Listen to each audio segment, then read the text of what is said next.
National cases saw an increase in the recent week. Cases from August 5 to August 12 recorded 10,459 cases per day, an increase of 2,472 cases or 31% compared to the previous week's 7,987 cases. Disaggregating our epidemic curve into the major island groups and the NCR plus areas, we have noted that all areas are showing an increase in cases.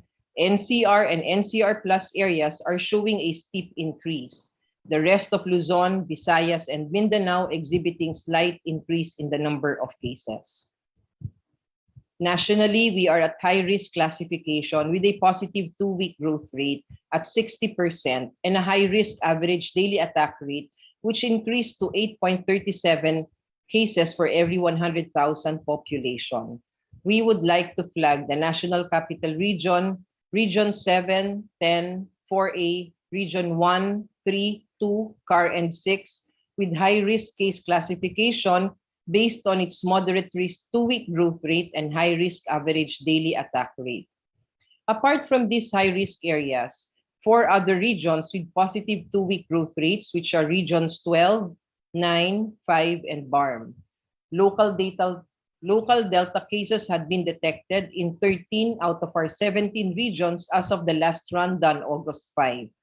The National Capital Region maintains positive 2-week growth rate and a high-risk average daily attack rate, and is currently at high-risk case classification.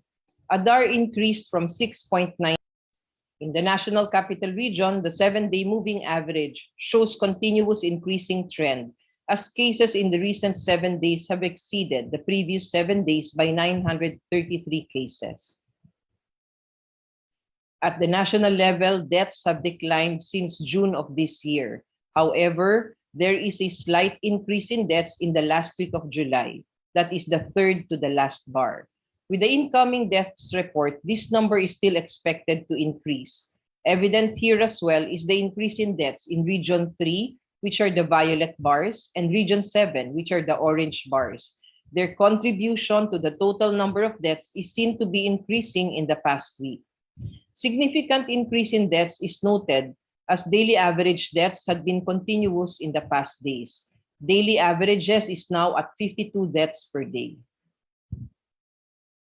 All the areas in the National Capital Region have a positive 2-week growth rate. Navotas and Pateros are at critical risk case classification, having both their 2-week growth rate and average daily attack rate at high risk. Total COVID-19 beds and ICU bed utilization of Pateros already at 100%, Navotas with 100% bed utilization. Aside from these areas, 7 other cities with high-risk health capacity. With regional health capacity, it remains to be at moderate risk utilization, less than 70%, but Districts 2 and Districts 4 at health capacity greater than 70%. 17 out of 17 cities in NCR are with Delta variant cases as of the latest run, which was August 5. Of the 17 cities in NCR, 11 are currently classified as Alert Level 4. These are Navotas, Malabon, Valenzuela, Pateros, Marikina, Taguig, Quezon City, Makati, San Juan, Muntinlupa, and Las Piñas. This table shows the classification of all areas into their corresponding alert levels. Areas highlighted in pink have detected Delta variant cases in their localities. Aurora is now at alert level 3. The provinces of Nueva Vizcaya, Zamboanga, Sibugay, Misamis Occidental, and Surigao del Sur escalated from level 2 to level 3. For areas under level 3, the action points are granular lockdowns, active case finding, target decongesting hospitals with mild and asymptomatic cases, and start increasing hospital beds. Healthcare capacity issues must not be only addressed on the LGU level, but also at the regional and national level. The following areas escalated from alert level 2, Zambales and Guimaras. The following areas escalated from level 3, Antique, Bohol, Zamboanga del Sur, Cotabato, North Cotabato. For areas under alert level 4, the action points are granular lockdowns, active case finding, expansion and increasing of beds, oxygen needs should be available, severe and critical must be immediately and properly referred, and there should be assurance of accessibility of PhilHealth benefits for COVID-19 patients. Healthcare capacity issues not only to be addressed at the local level, but also at the regional and national levels. Now let us go to the biosurveillance updates. Of the 9,379 sample sequence assigned with a lineage as of August 11, 25.8% were positive for the beta variant, 23.4% were positive for the alpha variant, and 6.69% or 627 samples were positive for the delta variant, and 0.02% or 2 samples positive for the gamma variant. Among the 627 Delta variant cases in our country, 597 have recovered, 13 have died, while 13 remain active after validation and repeat RT-PCR conducted by our local epidemiology and surveillance units. The outcome of 4 cases are still being verified. 73 cases are returning overseas Filipinos, 505 are local cases, while 49 are still to be verified. 53% or 337 are males, and cases belong to age group less than 1 year old to 84 years old. As for the vaccination status, 40 cases received 2 doses of COVID-19 vaccine, 18 cases received 1 dose, while 91 cases were not vaccinated, and the vaccination status of the rest are still being verified. Among the 177 newly detected Delta variant cases in our country, 173 have recovered, 1 has died, while 3 cases are still being verified.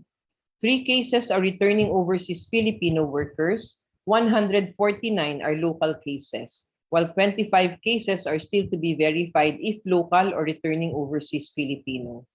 50% or 89 are males, and cases belong to age group less than 1 to 83 years old. As for the vaccination status, all of these are still being verified as of this time. So this slide summarizes our key activities for our week 2 of the Crisis Action Plan that the government is undertaking in light of the variants of concern. We are augmenting support in critical areas by increasing bed capacity to include tents as part of our accordion policy in critical hospitals. So just 2 days ago, we have witnessed the turnover of the modular hospital of the Lung Center of the Philippines. Southern Philippines Medical Center's modular hospital will also be completed soon. For Central Luzon, 3 modular extension hospitals are underway. We are augmenting support further by monitoring emergency room waiting times. Metrics for emergency room occupancy and waiting monitoring will be part of the information that the One Hospital Command Center will gather to better enhance patient experience and improve triaging. We are moving asymptomatic and mild COVID-19 cases from hospitals to temporary treatment and monitoring facilities for us to decongest and maximize our capacities. We are enforcing mobility restrictions. In order to do this, we are ensuring there is adequate SAP distribution. So last August 11, the special assistance to individuals in crisis situations was provided to 312 and 312,240 families, amounting to more than 1.2 billion pesos in the cities of Iloilo, CDO, and Gingoog. In NCR, the payout for SAP has started already. We are also securing international borders while ramping up our repatriation efforts. We are monitoring repatriation flights from restricted countries. And for special commercial flights also, we are also monitoring. We monitor interzonal checkpoints and APORs. Finally, we are scaling up our community efforts through active case finding, targeted and assisted vaccination. As of yesterday, there were no vaccination sites that have reduced capacity in terms of manpower and excursion in the cold chain supply. Expand vaccine eligibility for specific groups as endorsed by the Vaccine All Experts Group. And finally, to combat the anticipated rise in cases, we all highlight the 3 action points that we must sustain and further improve in the weeks and months to come. First, do active case finding and immediate isolation. Second, we need to hammer early and fast by proactively implementing stricter measures of the health protocols. And finally, very important, we wish to reiterate that regardless of any variant which may be in our country, minimum public health standards and vaccines work. Thank you, Lindsay, and over to you. Thank you very much po, Yusek, for your updates. And now may I again call on our Director General of the Food and Drug Administration to provide us with updates on the adverse events following immunization of COVID-19 vaccines and FDA regulations for medical grade oxygen. Magandang umaga po, DG Eric. Hi, good morning, Lindsay. Good morning, everybody. And of course, good morning to my dear friend, Yusek Rosette. Nice to see you again. Sa mga kaibigan natin sa media, dalawa yung assignment na binigay ni Yusek Rosette sa akin today. No? Number one, to update everybody on our surveillance ng COVID cases sa mga tao na nabakunahan na dahil ang dami na rin naman nating nabakunahan ngayon. So I will update you on the surveillance reports that we've been getting sa FDA through VigiFlow on the cases of COVID that we've been getting. And then second would be related by FDA. So let me share my screen. Nakita ko medyo marami-rami ng tanong dun sa chat box. No? Hopefully, a lot of them will be addressed already with this presentation. Okay, so as of now, 8 pa rin yung ating meron tayong emergency use authorization na vaccines. Minsan siguro nako-confuse yung iba kasi parang more than 8 yung naririnig nyo na pangalan. It's because a lot of the vaccines actually have different names. Pag natin halimbawa sa Europe or sa US or sa ibang mga lugar. For example, yung Pfizer sa Europe Comirnaty ang pangalan niya. So nagbibigay din tayo ng EUA separately pag may ibang brand name siya, although it is the identical product. For example, sa US FDA, ang pangalan niya ay Tozinameran, and we've accepted also AstraZeneca, Pfizer donations, for example, from US. So we give separate, the FDA gives separate EUAs. Every time meron tayong bagong binili or bago tayong tinanggap na donation kasi we have to double check kung talagang these are manufactured under good manufacturing practice, kung yung equivalent talaga, pareho talaga yung laman niya na bakuna, at kung yung pong kanyang production chain ay talagang sigurado tayo na guaranteed ang quality. Yung AstraZeneca, minsan maririnig nyo rin yan sa pangalan na Vaxzevria, at kung meron din tong parang generic counterpart sa India, yung Covishield. No? Coronavac is of course the same as Sinovac, yung Sputnik V, Janssen, Covaxin, Moderna, and then recently yung Sinopharm, which we gave an EUA to DOH to accept donations from China as Sinopharm. Pero recently nakatanggap din siya ng the equivalent, same vaccine, kaya lang pagdating sa UAE, ang pangalan naman niya ay HyatVax. So it's the same vaccine din, no? Yung Sinopharm at saka yung HyatVax. These are identical vaccines, magkaiba lamang yung brand names. So at this time, ito pa rin yung mga may EUA sa atin na vaccine. The total doses, this is my report covers only until August 1, no? 2021. Kasi ito yung, alam niyo naman, hindi naman mabilis na mag-update tayo ng ating data. 2 weeks ago ito, we have delivered 31.5 million doses, almost 31.6, and administered 20,863,000 as of August 1. And yung number of individuals that are partly vaccinated, or yung nakatanggap pa lamang ng 1 vaccine of a 2-dose regimen, was 11.7 million at that time. At yung number of people fully vaccinated is 9.1 million noong August 1.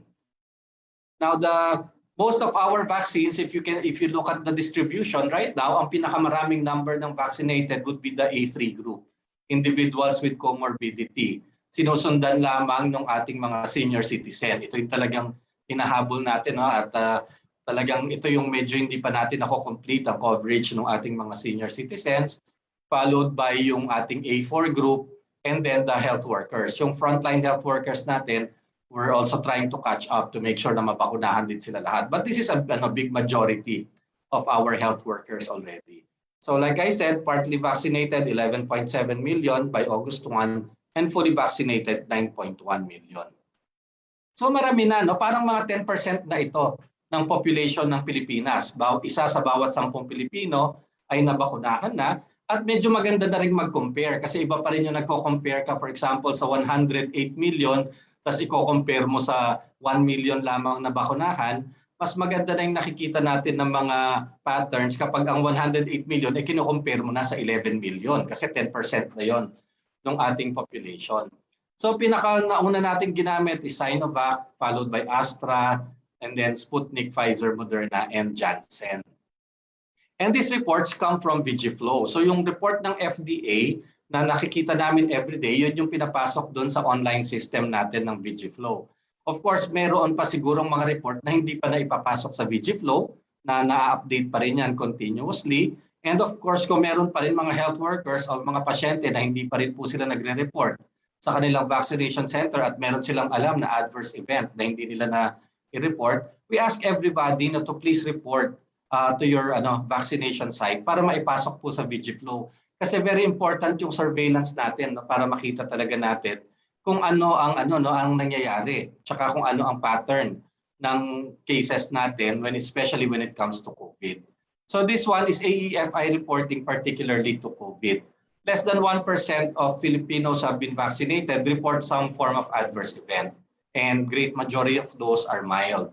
Yung mga nagkaka-COVID naman, binabantayan din natin. So isa-isahin po natin. Sa Sinovac, meron na tayong 7 million fully vaccinated, 5 million partially vaccinated. Meron tayong mga nagka-COVID between the first dose and the second dose, bago siya nagka-second dose. Meron po dun sa dito sa 5 million na ito dun sa 7 million na yon na at least one vaccination, meron 266 na nagkaroon ng COVID bago nila natanggap yung second dose. And unfortunately, dun sa 266 na yon, in fact, there were 39 who died from COVID. No? Hindi po yung bakuna ang nagkukos ng COVID, para lang iklaro, because the vaccine that we use are inactivated viral vaccines, viral vector, or mRNA vaccines. Hindi sila nakakakos ng COVID. Pero ang sinasabi nga natin, habang hindi ka pa fully protected, talagang maaari ka pang magka-COVID. And in case of Sinovac, out of 7 million, may 266 na nagka-COVID before the second dose, 39 of those died from COVID. After the second dose, pero hindi pa po umaabot ng 14 days, no? Merong 38 na itala sa ating VigiFlow system na nagka-COVID at meron din pong 2 namatay from COVID doon sa mga pasyente na iyon. At after 14 days, ito po yung considered na natin na fully vaccinated, no? 14 days after the second dose. Out of 5 million that have been vaccinated completely with 2 doses at lumagpas ng 14 days, mayroon pong 91 nagkaroon ng COVID. At meron pong isang namatay doon sa mga pasyente na iyon. At meron pa tayong 11 cases na hindi natin sigurado pa kung complete or incomplete yung number of doses nila, pero nagka-COVID sila kahit nakatanggap po sila ng Sinovac. So parang ganun din po yung sa AstraZeneca natin, 3 million ang partially vaccinated. Between first and second dose, 255 cases pa ang nakita natin na nagka ng COVID, and 21 of those died from COVID. Doon naman po sa mga complete na ng second dose, merong 13 na nagkaroon pa ng COVID pero mild lahat at wala na pong namatay. Doon naman sa after the second dose, 2 weeks after the second dose, meron pang 24 na nagka-COVID pero mild din lahat at wala pong namatay. Sa Sputnik, ito konti pa lang naman kasi 249,000 pa lang yung na-vaccinate natin dito. So meron lamang 6 na nakitang nagka-COVID between the first and second dose. Ang Pfizer, naka-million na rin tayo nito, 1 million mahigit na rin ang nabakunahan. Merong 18 na nagka-COVID between the first and second dose at may isang nagkaroon ng COVID after, 2 weeks after, more than 2 weeks after the second dose. But mild din naman at hindi po namatay. Pero meron tayong isang hindi tayo pa sure, pinapacheck pa natin kung kailan na yung bakuna niya na namatay from COVID kahit nakatanggap po ng Pfizer vaccine, yung sa dugo. Yung Moderna, ito konti pa rin naman, 76,000 pa lang na bakunahan natin ito with at least 1 dose. And so far, we've had 1 case of between the first and second dose na nagkaroon ng COVID. So kung makikita naman ninyo, syempre habang dumadami po ang ating nababakunahan, mas lumalaki rin naman kasi yung ating get a small percentage of cases na nagkakaroon ng COVID. This drastically drops after the second dose and especially after 2 weeks after the second dose. Talagang pababa po ng pababa. At yun nga, pababa rin ng pababa ang possibility or probability na after the first vaccine, we had 546 cases and 61 fatalities from COVID na nai-report sa Vigiflow. After the second dose, we've had 51 cases and 2 mortalities. More than 14 days after the second dose, 116 cases and 1 fatality ng fully vaccinated. Yung unknown po natin, 22 with 1 fatality from COVID. So ang total natin, sa 735 ang nagka-COVID at 65 yung mga fatality from COVID. Now we have to put this into perspective. Itong 735 at saka 65 nito, out of 11 million ito na nabakunahan natin for the past 6 months. No? 10% ito ng populasyon ng Pilipinas na nabakunahan natin for the past 6 months. When it comes to vaccine breakthrough infection, ang detection, ito yung tatawag natin kapag nagkaroon ka ng COVID more than 14 days after completion of all doses. And meron tayong, as of August 1, ito yung mga report natin, 116 cases of breakthrough infection, and most of them, 88% were mild or asymptomatic, may 11% na na-hospitalized, at may isang death tayo out of these breakthrough infections. So kung bibilangin natin ang percentage nito, this is less than 1/1000 of a percent. No? This is 0.0013% out of 9.1 million fully vaccinated individuals, and smaller pa kung titingnan natin yung 11.7 million natin na at least partially vaccinated. Napakaliit na porsyento, especially considering na ngayon for every 100,000 Filipinos, merong 6 or 7 na nagkaka-COVID araw-araw na nagde-detect natin. So kinumpira ko to, no? Kung titingnan po natin yung COVID-19 bulletin natin nung date ng August 2, ang active ito yung cases natin as of August 1. As of August 1, we had total cases of 1.597 million. No? At saka ang death natin ay 28,000 deaths. Ibig po sabihin, 18 months yun. Simula nung February, March tayo nagkaroon ng mga first cases ng 2020. So kung in the 18 months na nagsa-surveillance tayo, bawat buwan nakakakita tayo ng 88,760 cases. No? At 1,556 deaths per month. So kung ikukumpara naman po natin ito, no, dito sa 10% ng population natin, 11 million na nabakunahan, na in the last 6 months na itong mga binabantayan natin sila, nagkaroon tayo ng 735 reported cases of COVID and 65 deaths. Alam naman po natin, meron pa sigurong mga pahabol dyan na mga hindi na-report. Pero kahit naman i-report natin yan, kahit i-times 10 natin yan, yung 735, nagiging 7,000 po yun. No?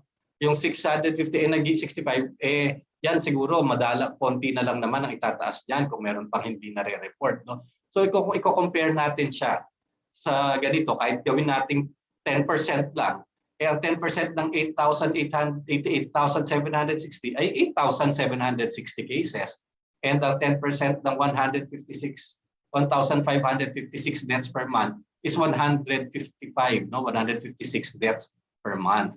So makikita naman po natin yung pattern. No? Although of course yung talagang pag-aaral nito ng effectiveness, ginagawa pa po yan ng Epidemiology Bureau ng Department of Health. Ito pinapakita ko lang para po makita natin yung pattern. And if you look at the general pattern, I think we can safely say that the benefit of vaccination outweighs the risk pagdating po sa pag-prevent ng COVID at pagka-prevent ng pagkamatay from COVID. The vaccines are effective and critical to control the pandemic. And ito po yung lagi natin sinasabi, talagang important to complete the recommended doses. Nakikita natin talagang meron pang mahigit na mabilis na pagbaba ng cases ng COVID at death from COVID kapag nakumpleto yung 2 doses.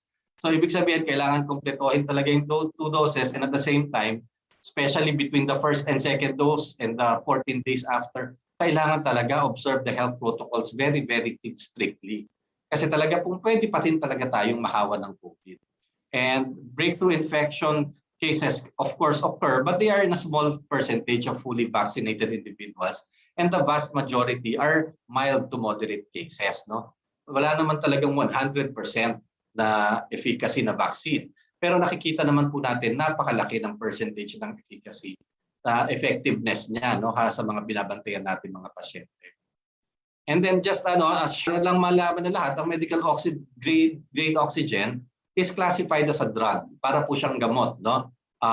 Kasi kailangan po ito pure, kailangan po ito talagang 99% ang laman niya at wala siyang mga halo na maaari pong magdulot ng sakit sa tao, no? Ang medical gases refer to any gas or mixture intended as an anesthetic, therapeutic, for diagnostic or prophylactic purposes. So maraming pong iba-ibang klase ng medical gas katulad ng ginagamit sa anesthesia, mga ginagamit po sa mga makina sa ospital, pero isang pinaka-common pa rin yung oxygen. So ang number one po talaga natin na medical gas na nila-license ng FDA ay yung oxygen. At yung pong pressurized na tangke kung saan siya nakalagay, parang yun po yung binibilang natin na kanyang packaging niya na ina-approve din po at nire-regulate din po ng FDA. So ang FDA po nire-regulate unang-una ang mga manufacturers ng medical gas. Kumukuha po yan sa atin ng license to operate para po sila ay makapaggawa ng medical gas at maaari po nila itong ibenta sa mga health facilities. Meron din po mga health facilities or hospital na sila mismo gumagawa ng oxygen para doon sa kanilang use nila sa kanilang ospital at minsan nagsusupply din sa maliliit na mga ospital sa katabi nila. At pagkatapos po nilang kumuha ng license to operate, nire-register din po nila yung product nila na medical oxygen. So meron din pong CPR or Certificate of Product Registration ang medical oxygen and it is classified as a prescription drug. Kailangan din po yan ng reseta bago gamitin. Hindi naman po yan basta-basta na lang natin gagamitin dahil may toxicity rin po ang medical oxygen. So as of now, simula po last month pa to talagang pinaghandaan naman natin at minadali rin po ng FDA ang pag-process ng mga applications ng mga manufacturers for medical oxygen. And we have 81 licensed manufacturers all over the country. Luzon, Visayas, Mindanao po yan nakakalat ang kanilang mga manufacturing plants. Pagkatapos po, meron din tayong 30 additional na ospital na nag-generate ng sarili nilang oxygen na license din po ng FDA sa Luzon, Visayas at Mindanao. At so far, wala pa naman po tayong nararamdaman na shortage. Dahil sa pagtataya po ng Department of Trade, wala pa naman po 50% ng mga manufacturing capability ng ating oxygen plants ang nagagamit ngayon at kinakailangan ng ating mga ospital. So, kaya pa naman po natin yan. At gusto lang namin paalala, naglabas po kami ng advisory sa lahat. Huwag naman po yung mag-hoarding or magtatago ng mga tangke-tangke ng oxygen sa bahay. Unang-una, ay hindi naman po tama yon dahil baka mayroong mga ilangan iba. Pangalawa, hindi po yun po pwede. No? Kasi unang-una, the sale of medical grade oxygen requires the prescription of a licensed physician. So pinakikiusapan po natin ng mga doktor, magre-reseta lamang ng oxygen kung talagang kinakailangan ng pasyente, no? Lalo na yung mga for home care. Otherwise, kung for standby purposes lang, hindi naman po yan tama. Use of oxygen therapy without guidance from your health professional may lead to irreversible health damages. Meron pong toxicity ang oxygen, no? At pwedeng ma-injure actually ang ating baga pag gumagamit tayo ng high concentration oxygen or ng pure oxygen nang hindi tama ang pagkakagamit nito. At ang isa pa rin pong napaka-importante, ang oxygen po ay talagang highly combustible and flammable. Pwede po talagang sumabog yan. Lalo na kapag nakatago sa isang high pressure tank. Daig po niya ng LPG, no? Mas malakas po ito. And they may cause explosion and environmental hazards that may lead to emergency and safety issues at home. So hindi po talaga tayo dapat nagtatago ng oxygen tank sa bahay. In fact, ang mga ospital po, bago natin lisensyahan ng DOH yan, chine-check natin kung meron talagang safety precaution sa pag-handle ng oxygen, kung nakalagay sa tamang lugar, kung nagkaroon ng earthquake, kung hindi yan basta mahuhulog, may pantali ba yan, meron bang yan. Kasi napaka-delikado po ng oxygen, lalo na kung iiwan natin sa bahay. So maraming salamat po, and if you have any questions, I'll be very happy naman to answer. Thank you for your updates, DG. I will now be going through the questions po sent by our media partners sa ating Zoom chat.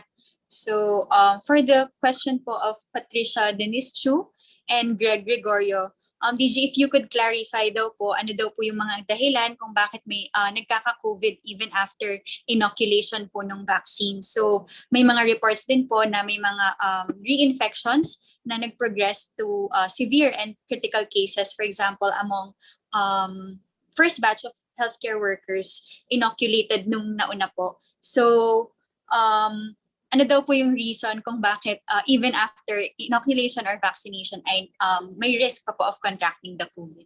Oo. So like we said, wala naman talagang 100% no, na efficacy ng vaccine. It really depends on each and every person. Hindi tayo kasi lahat pare-pareho din ang level ng reaction natin sa bakuna at yung level na immunogenicity na na-generate ng ating katawan. So may mga ibang tao na kahit nabakunahan na, hindi pa siguro sapat iyon no, para kontrahin yung viral load kapag dumating siya, kaya nagkakaroon pa rin ng breakthrough infections. However, siguro kaya siya nagiging mas mild dahil kahit paano meron ka pa rin antibodies at saka meron ka pa rin resistance na na-generate. Yun ang nakikita natin. Kaya merong mild, karamihan sa kanila mild pa rin ang cases. But kahit ano pong bakuna, at hindi lang po kahit sa bakuna sa sakit sa COVID, kundi sa lahat po ng bakuna, sa lahat ng sakit. Ganun po talaga. DG, if you could clarify lang daw po kasi baka daw ma-misinterpret na maraming nagkaka-COVID because of a specific vaccine. Based on dun sa report nyo kanina, DG, how can we report this appropriately and properly po sa public, yung reinfection po of certain brand of vaccines? Well, you have to check yung percentage, no? Kasi hindi rin naman pare-pareho ang number ng nabakunahan natin kung nakita niyo, no? Kaya naman pinakamarami tayong nare-report din na na-observe from the vaccinees ng Sinovac and AstraZeneca kasi sila naman talaga yung pinakamaraming nating nagamit na vaccine at this time. So as a matter of percentage of the people who are getting COVID infection from compared to other vaccines, kailangan tingnan natin siya sa percentage of the total number of vaccinated people. Thank you very much po, DG. DG, if you have a response here po, ano daw po ang implication kapag nag-vaccine hopping ang isang tao and may mga fully vaccinated daw po kasi na nagpapabakuna ulit sa ibang lugar? Yeah, nakita ko nga yung tanong ni Kalin dyan, tsaka kung meron daw silang pananagutan sa batas. Actually, hindi naman illegal, hindi naman natin sila kukulihin ng pulis dahil nagpabakuna. Kahit less of a legal, but more of an ethical and moral obligation. Tandaan po natin, kapag nagpabakuna tayo, tapos kumuha pa tayo ng bakuna na isang set pa, may kababayan tayo na nade-deprive of the vaccine. Sa health walang masyadong wala tayong nakikita na masyadong problema, especially kung magkakalayo naman yung vaccines, no? Kaya lang, yun nga lang po, talagang ang mali naman doon, meron po kasing tao na hindi makakatanggap ng bakuna dahil tayo nag-swapang at nagpabakuna tayo ng higit sa dapat nating tanggapin. Thank you po, DG. For the next question po from Caroline again, bakit daw po namatay yung isang fully vaccinated individual? It was really COVID, no? It was a very elderly male. Hindi ko pa nakita yung details, pero talagang COVID, and the patient died from COVID-19. So like I said, talagang wala naman tayong 100% na efficacy, pero when you have naman one person fully vaccinated or two or three, di ba, and then you look at the 11 million that have been vaccinated, then we see that there is an almost 100% efficacy in the prevention of death. But there will always be breakthrough infections, and unfortunately, meron pa rin po talaga na mamamatay from COVID-19. Thank you po, Yusek. Sabi po ng ilang mga anti-vax and pro-ivermectin lobby group ay hindi raw transparent ang pagre-report ng data ng FDA sa AFI. Ano daw po yung masasabi niyo po dito? Ang FDA po, every week naglalabas po kami ng bulletin at saka ng pong update on the AEFI. It is fully transparent and it's nandun po siya sa FDA website. So yun pong nire-report namin ay kung ano rin ang natatanggap namin na report through VigiFlow. But of course, continuous naman po natin binabantayan yan ng FDA at saka ng Epidemiology Bureau. Tapos yung po mga ating mga adverse events following immunization committees. At lahat naman po ng importanteng detalye ay ibinibigay po natin sa publiko. Thank you, Yusek. Yusek, may clarification lang din po on how you came up with the reports po of comparing yung mga ilan na yung nagkaroon ng reinfection after the first dose or sa second dose, and how are you making the comparisons daw po sa data po ng FDA? Oo, so so ito yung pagde-report siya sa FDA and then we ask for data. Kailan ba kung nabakunahan, kung kailan ba nakabakunahan at saka kung kailan nagkasakit. So yung pag-report namin na yon, it's direct reporting of the data that we have. Wala naman po pin-process doon. Kundi dino-double check lang namin yung kanilang vaccines na natanggap at kung kailan nila natanggap. Yusek, kung if ever may details lang po kayo regarding this, they would like to clarify kung yung namatay daw po ba is due to the Delta variant, and if you have data na po on the breakthrough infections na breakthrough infections na cases infected ng Delta or carriers po ng Delta. Wala po, wala pa tayong breakdown noon kung anong variant ng vaccine, kung anong variant ng virus yung tumama. Ito po I think this is something that we have to explain kami ni Yusek Roset. Yun pong ating yung ating monitoring ng variants, ng mga variants, hindi naman po lahat ng tao chine-check natin kung ano ang virus nila at kung anong variant nila, no. This is parang sampling lamang po ito, kaya naman everyday ilang daan lamang naman ang pwede nating i-check, no. So para lang ito malaman natin kung ano na ba ang prevalent na variant ngayon na umiikot sa ating sa atin pong kapuluan, sa ating mga probinsya, halimbawa at sa mga syudad. Pero hindi naman po bawat isang tao ay i-check kung anong variant, at sa ngayon po hindi naman din natin hinihiwalay per variant kung ano yung mga cases, kung ano yung outcomes, at kung ano po yung naging effect ng bakuna sa kanila.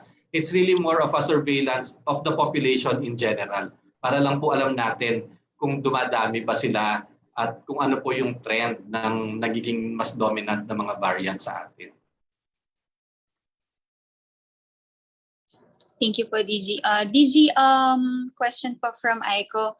May certain liability po ba ang isang, for example, medical professional if ever they go against yung vaccination program of the government? And what measure are we doing po to counter yung mga ganong acts?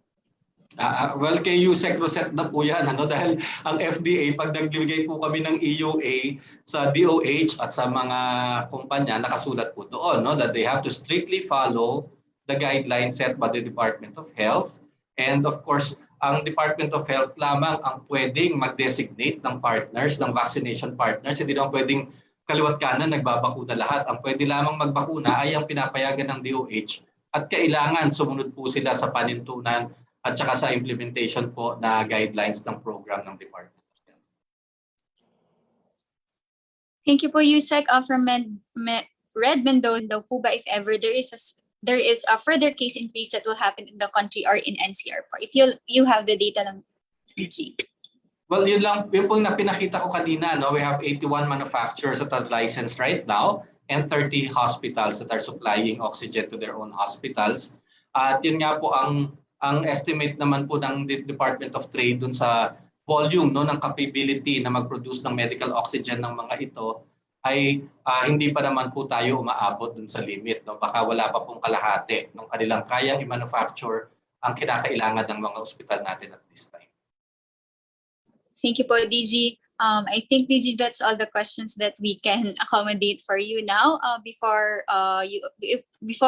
you go po, meron po ba kayong mga final messages, of course, sa ating media partners and to all our viewers?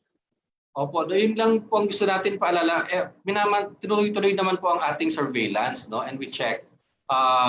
We of course check our COVID-19 cases and our breakthrough cases, and we know that we have them and that there will be more of them. Pero nakikita rin naman po natin na talagang the benefit outweighs the risk. The chance, the probability of getting COVID drastically decreases once you've completed your vaccination, and kasama na rin yun yung possibility of dying from COVID. So at this time, talaga pong mini-maintain natin that the benefit outweighs the risk and vaccination is still the way to go. And we ask everybody, either vaccine kayo, vaccinator kayo, to please report AEFIs para po talagang mas maganda at mas accurate po ang ating monitoring and surveillance. Salamat po. DG, sorry, may mga pahabol pala tayo. Sorry po. Kung okay lang, DG. Okay, sige. From Mikhail, DG, parang ano daw po yung circumstances behind the lone individual na namatay po even after getting fully vaccinated with Sinovac, and aren't vaccines supposed to prevent deaths po, and paano daw po tayo naka-arrive dun sa 0.0013%? Were all vaccinated individuals tested for COVID-19, and how many po of those actually tested for COVID-19 tested negative 2 weeks after the full dose? Yeah, well, Michael, I think we all know naman na hindi naman natin tinest lahat yung 9 million na nabakunahan natin. So yung sinasabi ko, yun lang 0.00013 dun sa mga na-report at natanggap ng FDA. Like I said, there could be underreporting, it could be more, but hindi naman siyempre magiging a lot more than that. All I can share with you is the data that we have. And for the case na nagkaroon ng COVID, it was really an elderly male who got COVID and died from COVID. So talaga pong walang pagkakaiba naman, no, na talagang nagkasakit siya ng COVID at namatay siya ng COVID. Again, DG, maraming salamat po. If ever na lang po may mga follow-up questions po sila, and if may hindi po tayo nasagot na nahabol, we'll just send it to you po so we can provide additional responses. Yusek Reset. Yes, thank you very much, Yusek Eric, and hopefully in the coming days we'll have you again here in our media forum to give updates to our media partners and the public. Salamat po. Thank you, Yusek. Yusek, I will now be going through the questions naman po for us. From Job Manahan of ABS-CBN, to Yusek, what will DOH do regarding the supposed double vaccination of a netizen who, according to his photos on Facebook, got fully vaccinated by Sinovac in Mandaluyong in May and got another Moderna jab this week? This is considered booster shot po? Is this considered a booster shot po? Well, since we have not officially recommended booster shots, so I will not classify this as a booster shot. Second, we are trying to get the details of this.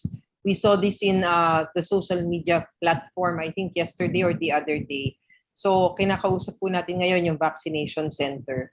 Pangatlo, katulad po ng sabi ni Yusek Eric kanina, actually wala naman ho talaga tayong legal, no, na parang sanction, no, for these individuals who are receiving these double vaccines, o yung pangalawa pa, no, aside from they were fully vaccinated already.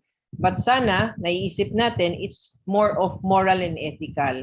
Kung ano man po ang ibinakuna sa inyo, meron pong mga taong hindi nabakunahan dahil sa inyo. So lagi niyo pong iisipin yun, na ang pakikipagkapwa-tao, lalong-lalo na ngayon dito sa panahon ng pandemya, ay napaka-importante po. So sana po lahat po tayong mga kababayan at tayo lahat na Pilipino, isipin po natin at magmalasakit po tayo sa kapakanan din ng iba. Kung tayo po ay fully vaccinated na ng isang bakuna, tayo po ay wag muna na pumunta sa direksyon na nagpapalagay uli ng panibagong bakuna. Kailangan po nating mabakunahan muna yung mga taong hindi pa nabibigyan ng bakuna para pare-pareho tayo may protection. Thank you po, Yusek. And ano daw po yung policy ng DOH regarding instances like this? Will DOH monitor the possible side effects? And how can this be prevented in the future? Yes, no? So kahit po na kayo po ay lumabag sa mga pamantayan at patakaran ng gobyerno, kami po ay may obligasyon pa rin na i-monitor kayo. Unang-una, kaya hindi pa ho talaga mairekomenda ang booster doses, aside from equity, of course, as a major consideration, it's safety. Hindi pa po kumpleto ang ating mga datos ukol dyan, hindi pa ho kumpleto ang mga ebidensya na meron tayo sa ating mga eksperto. Kaya hindi pa ho yan nire-recommend ng ating gobyerno. Kaya kung sakasakali po na kayo ay magkakareaksyon dito po sa taong nagpabakuna ng doble, kayo po ay agad-agad na tumawag dun po sa ating vaccine site na pinagbakunahan nyo, o di kaya po kung meron hong malapit po na mga facilities sa inyo for health, maaari po kayo magpakonsulta. Huwag nyo hong patagalin sa bahay para po tayo ay maging sigurado. Thank you po, Yusek. From Mads Villar, a man who died in Guinea is found to have Marburg disease virus. Sa tingin po ng DOH, may posibilidad ba na magkaroon rin ng ganitong pandemic katulad ng COVID-19? Well, itong Marburg virus, nakukuha po ito sa mga fruit bats, no? And usually, ang mga fruit bats naman makita natin meron naman dito sa ating bansa. Pero ito pong sakit na ito has been nagkakaroon usually dito po sa parte ng mga African nations, no? So sana po hindi naman din tayo magkaroon, although ang sinasabi nga't nagwa-warn na ang ating mga eksperto globally not because na yung mahaba kasi incubation period ng Marburg disease is 3 weeks.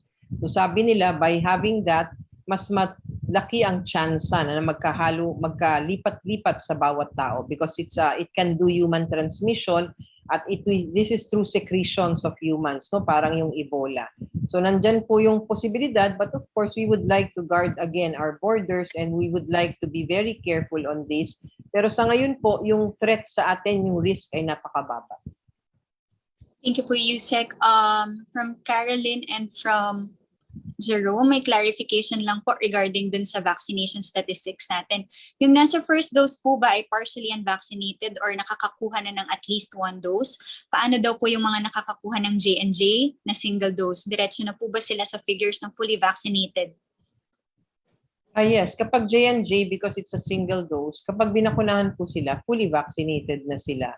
As to those na first dose po ay partially vaccinated, hindi partially unvaccinated. So kapag naka-receive na po kayo ng isang dose ng kahit na anong bakunang meron tayo dito sa ating bansa, except J&J, you are partially vaccinated. Pero kapag J&J ang na-receive nyo, isang dose lang po yan, you are already fully vaccinated. Thank you po, Yusek.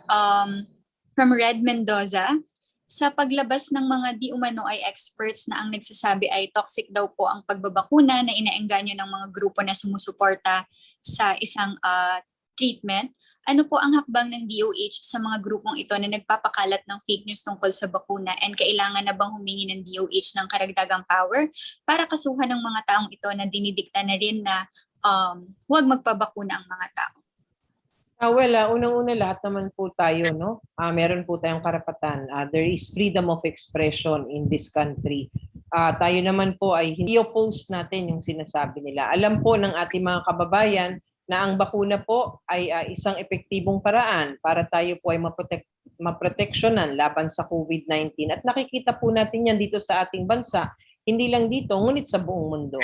So para po sa mga ganitong grupo, lalong-lalo na po sila naman ay galing sa health sector din, sana po ay pag-isipan natin maigi ang sinasabi natin dahil nakakaapekto po ito sa pananaw ng ating mga kapwa. Ngayong nandito tayo sa ganitong sitwasyon, mas maganda po na magkaisa tayo sa ating mga ibinibigay na mga paalala at abiso sa ating mga kababayan para po tayo ay maging ligtas, no? So ang ginagawa po ngayon ng Department of Health, amin pong kinakausap, no? We have warned the program already, no? Yung mga ganitong media na program, sana po nakikiusap kami na wag niyo na lang po sanang ma-engage ito po mga ganitong klaseng mga balita dahil hindi po nakakatulong sa kumpiyansa sa pagbabakuna sa ating bansa.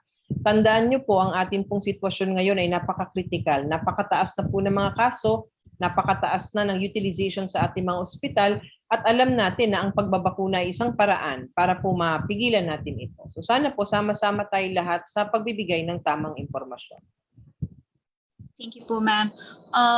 Yusek from Lay Alvis, ano po ang mga paalala ng DOH sa mga fully vaccinated? And pakipaliwanag daw po kung paano pwede pa rin sila ma-infect at makapanghawa even after vaccination, lalo na daw po at may mga severe cases across younger age groups. Yes, Lay, no? So gusto lang ho namin ipalala sa ating mga kababayan. Ang mga bakuna po na meron tayo ngayon, simulat sa pool naman, sinabi po natin na ang kanilang efficacy against symptomatic disease ay hindi po ganun kataas, no? Ibig sabihin, sinabi na natin nung umpisa pa lang, hindi po niya kayang i-block ang transmission totally. So, kaya po tayo nagkakaroon ng mga infection pa rin kahit bakunado na po tayo. Pero ang nakikita ho natin mga infection among vaccinated individuals, most of these infections are mild and asymptomatic, no? Ibig sabihin po kasi gumagana yung bakuna. Pero ang pinaka-importanting benepisyo po ng bakuna sa ating lahat is that it protects us from severe infections and therefore we are protected from being hospitalized and even dying. So yun po yung ating pinaka-importante na proteksyon na ibibigay sa atin ng mga bakuna ng COVID-19. So sa lahat po ng mga nabakunahan na, kaya ang tanging paalala lagi namin, kayo po ay susunod pa rin sa safety protocols. Hindi pa rin po tayo 100% ligtas. Maari pa rin po tayo magkasakit. At bagaman mild lang ang magiging sakit mo, pero pag uwi mo na hindi bakunado ang makatabi mo sa inyong bahay, sila po ay maari magkaroon ng severe infections. So napaka-importante po ngayon na isipin natin hindi lang ang ating sarili, pati na rin po ang ating mga kasama sa bahay, kapitbahay, at yung mga kasama sa komunidad. Thank you. Yusek, may mga report daw po na hindi pinapayagang magpabakuna ang mga buntis kahit lagpas na sa first trimester. Ano ang patakaran na sa mga pagbabakuna ng mga buntis? Actually, Lay, mula nung nag-umpisa naman tayo ng pagbabakuna, nagkaroon na tayo ng patakaran sa mga buntis. At ang sabi nga ng ating mga eksperto noon, ang benepisyo outweighs the risk for pregnant women. Ibig sabihin, because benefits outweigh the risk, babakunahan natin sila. Nagkaroon lang po tayo ng provision noon dun sa ating previous protocol na ibibigay natin for the second and third trimester. Wag muna sa first trimester just to ensure safety. Ngayon, nagkaroon po uli ng pag-uusap at pag-aaral ang ating mga eksperto kasama ang Philippine Obstetrics and Gynecological Society at sinabi po nila na base sa pag-aaral, yun pong tsansa na magkaroon ng reaksyon na adverse para sa mga first trimester pregnant ay maliit lang, pati yung epekto sa batang dinadala nila.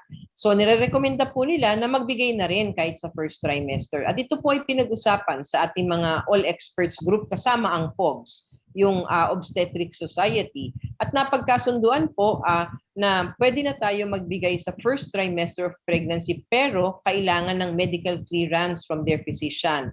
Kailangan po na masiguro ng physician na ito'y magiging ligtas at walang ibang kalagayan, no, na hindi pwedeng magkakaroon ng contradiction do sa pagbibigay ng bakuna sa first trimester. So that is our recommendation from the all experts group. Binabalangkas na po ngayon yung guideline para dyan. Ngayon, para mabigyan po ng karampatang priority ang ating mga buntis. Dahil sinasabi nga po, ang ating mga buntis, they do not have any comorbids. Hindi po kinoconsider na sakit ang pagbubuntis. Pero, base sa ebidensya at siyensya, isa po sila dun sa mga taong ang immunity nila ay apektado rin because of the pregnancy that they have. Kaya po, ang ginawang desisyon ng ating all experts nirekomenda at pumayag naman ng vaccine cluster, isasama na po sila sa A3. Pero tatawagin natin expanded A3 kasi nga po ang buntis naman wala po silang sakit na itinuturing. Ito lamang po ay yung kalagayan o estado ng kanilang katawan dahil sa pagbubuntis. So we will be issuing out the needed guidelines for this para po mag-guide natin lahat ng vaccination centers at ma-prioritize po natin ang ating mga buntis dito po sa ating bansa. Thank you po, Yusek from Barnaby Law. We are now halfway through the 2-week ECQ. Did it make a dent or is an extension necessary? If yes, why do you see the country now being able to avert an exponential outbreak, or will the projections of the 15,000, 42,000, and 58,000 daily active cases by end of September still hold? And from Caroline, ma'am, related question, will you recommend an extension of ECQ for NCR? Yes, Barnaby, no? So ito yung datos na mararamdaman natin because we had ECQ. We have to go back to the incubation period of the virus and the different time periods ng mga nagkakasakit. So pag tinignan ho natin yung mga datos, maaring ito po ay from the week prior to the ECQ pa ho. Ito pong ating nararamdaman. So we will see the effects of this lockdown or ECQ maybe 2 to 3 weeks after this 2-week period of ECQ. So wala pa ho tayong pwedeng ibigay na conclusion regarding this 2 weeks implementation of stricter lockdowns. Ngayon, yun pong kung maaabot natin by the end of September, ito pong mga sinasabing mga projections ng ating mga eksperto, it will all depend on all of us. Ito pong pag-i-ease natin ng restrictions, ito pong pagtutuloy kung itutuloy ang ECQ o hindi, kung tayo po ay makakapagbukas na ng ibang sektor, kung bababa ang mga kaso at mga tao sa ospital, ay nagre-rely po iyan at depende yan sa atin lahat dito sa ating bansa. Magtulong-tulong po tayo. Tayo po ay magpatupad at mag-comply sa minimum safety protocols. Mag-mask tayo lagi. Alam niyo po, kamiting lang namin po ang mga governors no dito sa isang malaking lugar sa Pilipinas before I went in the media forum. And the regional PNP unit was giving this report na libo-libo pa rin ang kanilang nahuli dahil hindi naka-mask, hindi naka-face shield, nasa mga nagpukukumpul-kumpulan in crowded areas. So ito po ang isang bagay na pinapakiusap natin sa ating mga kababayan. Ang mga ospital po ay lagi na andyan. Ang gobyerno po, lagi po nandyan to support, to expand facilities. Pero kailangan gawin natin yung ating ganang atin na para maputol ang transmission sa komunidad, sumunod po tayo sa ating mga safety protocols para hindi na po further pa tumaas ang kaso, maputol ang transmission sa community, and therefore we can have less cases at hindi po dadating dyan sa sinasabing projection by the end of September. Thank you po, Yusek. From Greg, one of the officials said last night that the government should temporarily suspend Data Privacy Act for positive cases para daw pwedeng i-announce ang pangalan nila and ma-identify ng mga tao for better contact tracing din daw po. What's your thoughts on this? Tagal na pong pinagdedebatihan yan, simulat sa pool pa lang po ng ating pandemya noong 2020 March, no? At nung nag-umpisa nang pumalo ang mga kaso, marami po mga local governments were requesting that we suspend the implementation of this data privacy law. At ito po ay napag-usapan na rin sa IATF. At ito ang sinasabi nga, we need to uphold this kasi karapatan pang tao po yan, yung privacy na yan. So kailangan, ayon po sa batas, kolektahan lang kung ano ang necessary or importante na impormasyon and ibibigay lang sa proper authorities. Hindi kailangang ilathala ang pangalan ng bawat tao sa inyong barangay. Maaari naman pong kausapin in privacy para po maibigay pa rin natin yung kanilang karapatang pangtao pagdating po sa mga ganitong sitwasyon. Thank you po, Yusek. I will now be going through some questions po sent through our Zoom chat from Aiko Miguel. Meron daw pong mga ilang posts sa social media na nagkakaubusan ng mga gamot gaya ng paracetamol, syrup at iba pang gamot na pambata. Can you confirm this po? Hindi po yan totoo, no? So kailangan po natin maging mapanuri sa ating mga pinapalabas na impormasyon. Ito po ay magli-lead again sa panic para po sa mga kababayan natin. Tandaan po natin ang paracetamol, we have a lot of local suppliers here in the country. Raw materials also, meron po tayong local suppliers. So hindi po tayo mauubusan ng ganitong klaseng gamot sa ating mga botika. Maari lang po na nung nagpunta sila, hindi pa na-replenish ang mga stocks. Pero it's not going to happen in the near future here in our country. At binigyan na rin po tayo ng commitment ng local manufacturers industry dito po sa bansa, yung Philippine Chamber of Pharmaceutical Industries, na sinasabi nila that we have enough raw materials for us to produce more for the coming months for paracetamol. Thank you po, Yusek. From Mark Fetalco, ano daw po ang nangyayari sa testing capacity ng bansa? Kasunod po ito ng inulat ng DOH noong nakaraang 2 araw na nasa higit 33,000 and 38,000 lang ang bilang ng mga na-test. Mas mababa kumpara sa karaniwang higit 50,000 tests per day. Malayo din daw po ito sa 100 tests na meron na daw po dapat ngayon. Ano po ang masasabi ng DOH and ano po ang mga hakbang na ginagawa natin para pagpalakasin pa ang testing capacity lalo na po sa hinaharap nating Delta variant? Yes, no? So I think ang na-capture nyo lang yung ating generated results nung Sunday, August 8. That was 37,000. Pero bukod po doon, pag tinignan natin yung ating weekly capacity for this past 7 days, noon pong August, for the past 7 days prior to that. So nag-average po tayo ng around mga 50 to 60,000 tests per day. So pag linggo po, we expect that because every Sunday nagkakaroon ng non-operational laboratories because of maintenance and disinfecting procedures na ginagawa ng ating mga laboratorio. So expectedly, ang output natin pag linggo medyo mababa. Pero pag tinignan po natin pag weekdays, we are averaging 50 to 60,000. And yes, we are cognizant of that fact na medyo mababa pa ho compared dun sa target na 80 to 90,000. At tayo po ay nagra-ramp up ngayon we are distributing testing kits, especially to high burdened areas. And now we are using other methods like rapid antigen test kits para po magamit natin dun po sa mga outbreak areas natin. Thank you po, Yusek. From Sheila Crisostomo, ano po ang benefits or indemnity na makukuha ng family if a vaccinated individual is proven to have died because of the vaccine? Well, lumabas na po yung circular, and this is from the Philippine Health Insurance Corporation. Sinabi po dyan ng applicable package po for hospitalization due to serious adverse events. Ito ba yun? Sa immunization ba, Lindsay, or sa COVID-19 deaths? For vaccines, because of vaccines use. So hospitalization due to serious adverse events following immunization, makakakuha sila maximum of 100,000. Kung death naman po or permanent disability due to serious adverse events following immunization, they will get a lump sum of 100,000.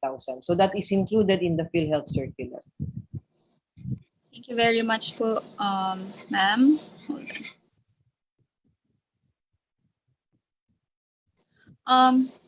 Yusek, kamusta na daw po yung healthcare utilization natin sa NCR? If you have the data now, ma'am. Well, healthcare utilization sa NCR, nakita po natin na sa districts 2 and 4, that district 2 would include Quezon City, Taguig, Pateros, Marikina, and there's another one. And then district 4, yun pong sa south po natin, mga Las Piñas. Sila pong dalawang districts na ito ang nasa high risk levels po natin. And what we are trying to do right now is establishing our networks para nakakaroon through the One Hospital Command so that we can better navigate our patients. Nakapagbukas din po tayo sa lung center nung isang araw ng ating modular. Atin pong pinag-iibayuhan pa rin na mag-expand pa ng mga beds sa iba't ibang ospital natin. When we look at our data, makikita natin na major hospitals natin are getting full. Pero tinitignan po natin yung posibilidad na makita pa rin natin yung mga ospital na lower level facilities na magagamit pa ho natin for step-down care and even maybe expansion. Thank you po, Yusek. From Jessel, US FDA authorized additional vaccine dose or third shot for certain immunocompromised individuals. Posible po ba itong i-consider dito sa bansa? Bukas naman lagi ang ating gobyerno, lalong-lalo na kapag nanggagaling sa credible institutions across the globe.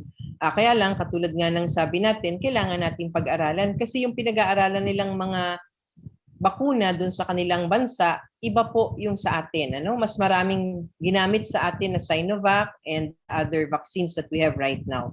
So kailangan po natin talaga maging mapanuri, kailangan natin maging maayos ang pag-evaluate para maging ligtas itong booster dosing sa ating mga kababayan.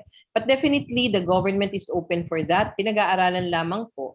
And pangalawa, gusto lamang po natin na at least we can be able to vaccinate as much of the population during this Delta variant spread of transmission para po tayo ay mas maraming mga kababayan na mapaprotektahan because of this increase in cases. So yan po yung equity component natin at atin pong pag-aaralan yan, patuloy natin pag-aaralan so that we can be able to give recommendations for the public in the coming months.